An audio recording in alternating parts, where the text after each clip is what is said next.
Mensahe ko sa mga congressman na pumirma sa impeachment. Yung mga gigil na gigil sa impeachment.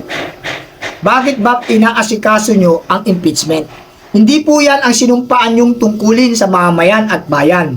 Ang sinumpaan nyo pong tungkulin ay paglingkuran ang mga mamahihirap na mamayang Pilipino at ang bansang Pilipinas. Pero bakit nakapokus po kayo kay VP Sara Duterte? Bakit pinag-iinitan nyo na ma-impeach? Ano po ba ang dahilan? Gusto nyo ako pa magpaliwanag ng dahilan sa aking nakikita at nararamdaman? O baka naman kayo po talaga ay totoong may natanggap na mali-maleta. Kaya gusto nyo ma-impeach dahil pag na-impeach yan, sino pa maghahabol sa inyo? Sino pa ang magiging pangulo namin sa darating na 2028?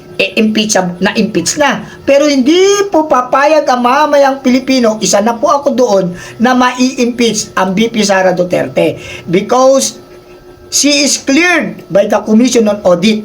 And as per the higher court, Supreme Court, that is considered unconstitutional. Kaya hindi po ako papayag na ma-impeach ang pangalawang pangulo na wala namang dahilan kundi politika. Pinupolitika nyo at natatakot kayo dahil kayo ay involved sa mali-maletang nakawan. Yun po ang katotohanan. Okay. Sir, ini-opinion na lang sa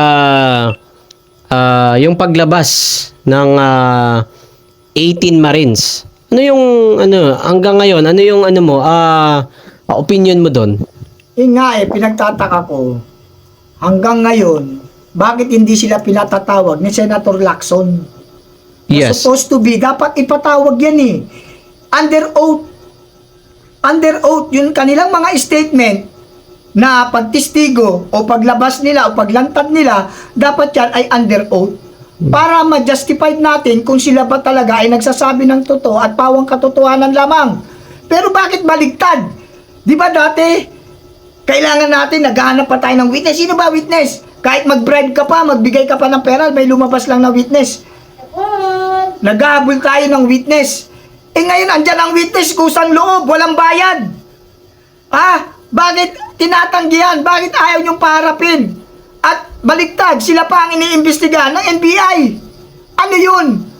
Ang testigo ang iniimbestigahan o yung dapat na tinitistiguan sa isang kasalanan na ginawa? Ito po ay hindi usapin ng individual na tao. Usapin po ito ng buong bansang Pilipinas at ng mga mahihirap na mamayang Pilipino na ninanakawan nyo ng mali-maletang pera. Na mayaman sana ang bansang Pilipinas kung kayong mga politician na dapat gumanap sa inyong mandato, paunlarin ang bansang Pilipinas, kinukupit nyo ang pera na para sa bayan at mamamayan. Yun po ang katotohanan yan. Okay.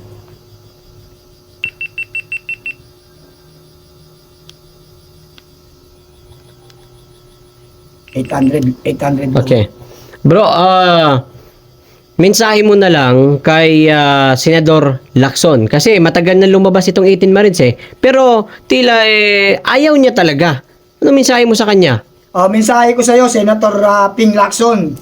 Sa totoo lang, bias ka. Hindi mo dapat pigilan ang paglantad ng 18 Marines. Dahil yung 18 Marines na yan ay credible witness. Why? Because they know. They have personal knowledge. Kaya't sila ang karapat-dapat na maimbestigahan sa loob ng Senado para patunayan ang kanilang kaalamanan regarding dyan sa mali-maletang nakawan. Sila po ay mga credible witness. Bakit ayaw nyong imbitahan? Invitation lang, huwag nyong takutin. Invitation lang. Dahil sanay na sanay yan sa digmaan.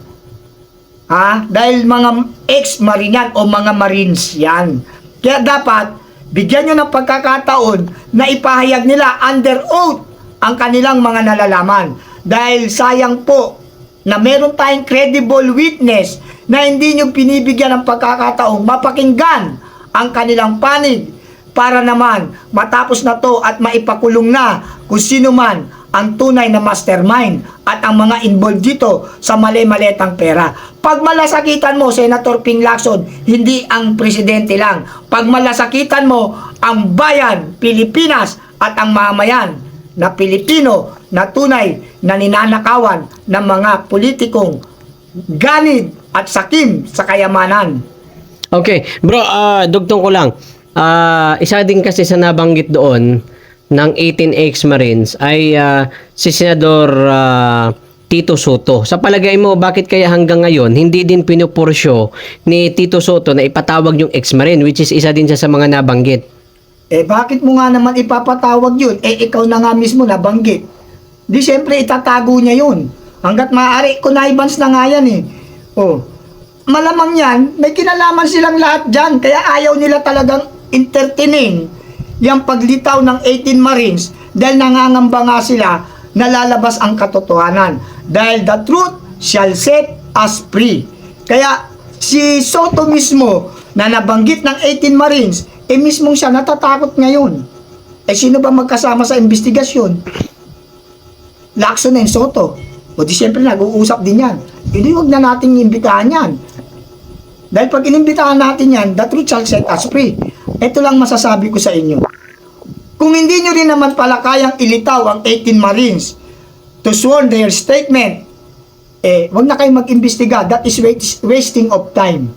Wasting of money, wasting of time. Why wasting of money? Kada hearing nyo po, meron po kayong mga allowance. Kada hearing nyo po, meron kayong kinakain. Kada hearing nyo po, may mga tubig kayo sa inyong harapan. Kada hearing nyo po, gumagamit po kayo ng kuryente at aircon. Kaya may gastos po ang kada hearing. Ngayon, kung moro-moro o kung yung investigasyon nyo ay isang investigahan kunyarian lang, wag na po kayong mag-imbestiga dahil hindi po mga bobo ang mga mamayang Pilipino.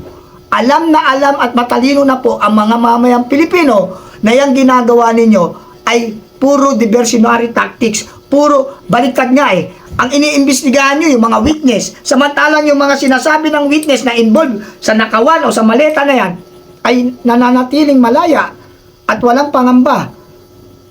Dahil kayo mismo ay pinagtatakpan nyo kung sino man ang pinagtatakpan nyo dyan. Kaya, yung investigation na yan, that is waste of money and waste of time. Yung mga oras ninyo na sinasayang dyan sa impeachment at sa investigasyon na yan, gawin nyo na lang ang mga mandato nyo. Paunlarin nyo ang bansang Pilipinas. Okay.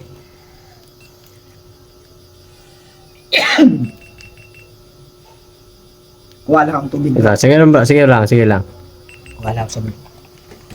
At ibang bansa o sa bansang UAE at pinauwi gastos mismo ng pamahalaan ng UAE.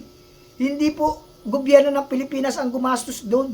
Mga balikbayan po yun, mga turistang Pilipino na na-stranded. Pero dahil nga sa competent leadership ng hari ng bansang UAE, ng Arab Emirates, United Arab Emirates, ay ito'y nilibre ang pagpaparepatriation. O hindi repatriation tawag doon, sa pagpapauwi kasi hindi naman sila repatriated Sila'y talagang pinauwi, ginastosan ng gobyernong United Arab Emirates dahil yun po ay mga turista, bisita sa bansang UAE. Kaya binigyan ng pribileyo ng hari ng bansang UAE para mapabalik sa Pilipinas at hindi madamay sa kaguluhan ng gera. Yun po ang katotohanan. Okay.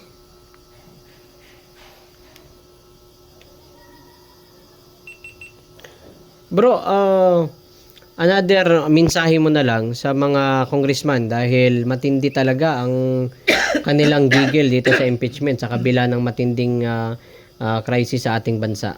Yung mensahe mo na lang sa ibang mga congressman pa.